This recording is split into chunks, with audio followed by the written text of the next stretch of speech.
How's it going, everybody? Hope everyone's doing well, staying safe as always.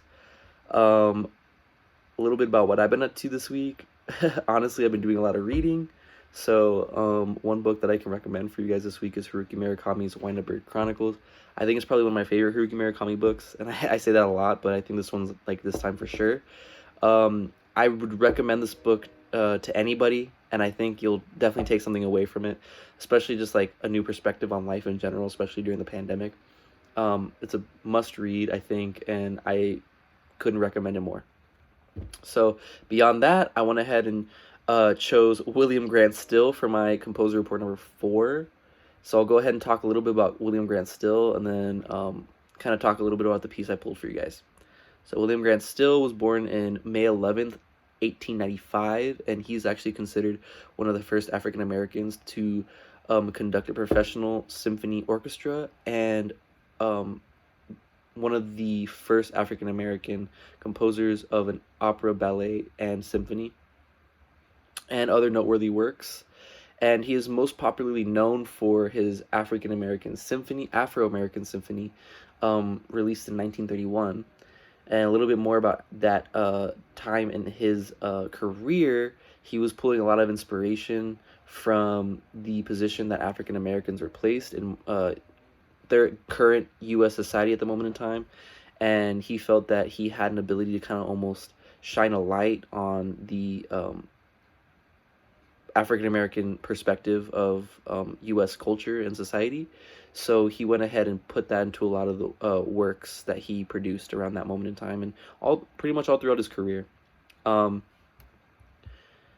he you can kind of hear that in the composition that I pulled, which is 3 Relaxation Gaily.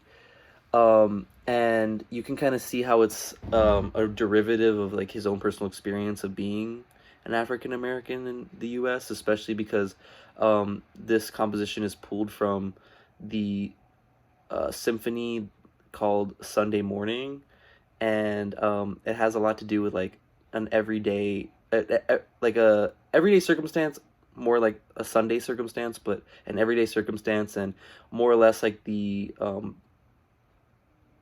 going ons, and like what you would kind of expect, like the visual aspect of you kind of realizing like what it would be like being um at Sunday service, or just an average day as an African American on a Sunday. So I think that's kind of cool that he was able to do that, kind of pull together some inspiration behind his everyday doings and going ons, and put it into like his work. So I think it's really cool. I'll go ahead and explain this piece a little bit when what I kind of heard from it. This song starts with like a whimsical gallop. There's a lot of repetition, and there's a steady tempo used to keep the song pretty well timed and consistent, which I think is like that like modern American like style that was really popular at the moment in time. Um, the variations for the songs come from the different instruments used throughout. It starts with a flute, which is like a very tinny percussion.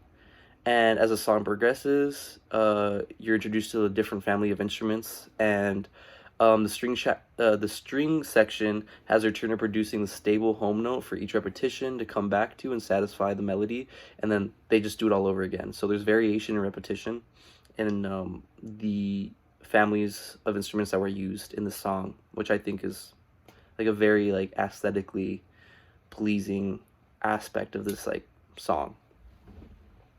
Um, I like this song relies a lot on the homophones, since each family has their moment to add their flavor to the piece and bring about a different tone. Around the middle of the song, we were slammed with the brass section, providing the melody in a very robust manner. They demand the presence in the forte. And as the song draws to a close, we are introduced with the same whimsical flute section playing out the movement with a familiar melody where we started in the first place, which I think it's really cool that the song kind of brings you into like a full circle.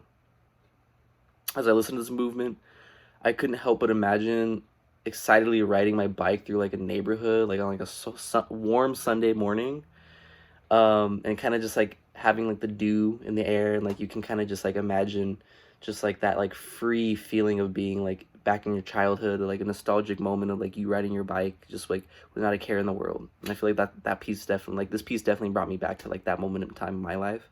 And I think like William Grant Still was really good at doing that with like a lot of the pieces that he produced. Just like creating an everyday occurrence and making it almost just like so visceral in your head. Just like using, you know, auditory cues, which I think is just like such a unique talent. And especially for the moment in time, I'm sure like it was just so much more astronomically impactful for the people he was producing his music for. Um, I think William Grant Still did an amazing job at catching the feeling of like optimism, of like being maybe an oppressed people, but people with an optimistic viewpoint. And I think like um, the whole symphony and like the movements and that are accompanied with relaxation all have a tinge of optimism and a tinge of like um, the ability of having curiosity and really reminding us to like hold the memories that we cherish the most and keep the people around us that we cherish the most. And that's kind of like a very substantial like message that he was able to kind of like convey just with instrumentals. Like he never used any vocals or any words to really explain or describe a feeling, but it seems like William Grant Still had a very good grasp on being able to do that with the music he was able to like produce and compose. So I think he had a talent, and honestly and truly, I think he has a rightful spot in history as one of the most prolific composers in American symphony. And that's it for this composition report. So thanks for listening, and hopefully you guys are doing well, like I said, and I'll catch you guys next week. See you guys later.